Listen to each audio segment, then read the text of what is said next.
The part that got my attention was the inclusion of the international health regulations into this agreement. As you may have heard, there have been some interesting amendments proposed to these regulations. Amendments like standing recommendations means advice issued by WHO for specific ongoing public health risks pursuant to Article 16 regarding appropriate health measures for routine or periodic application needed to prevent or reduce the international spread of disease and minimize interference with international traffic. Temporary recommendations means advice issued by WHO pursuant to Article 15 for application on a time-limited, risk-specific basis in response to a public health emergency of international concern, so as to prevent or reduce the international spread of disease and minimize interference with international traffic. Notice how these recommendations would no longer be non-binding.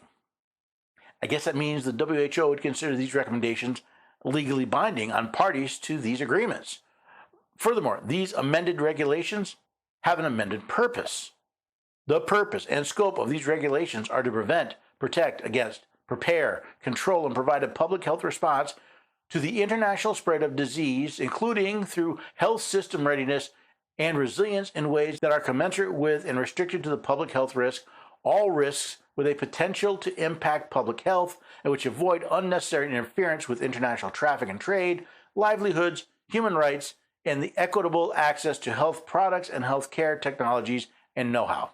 There are also some fundamental principles that need to be considered.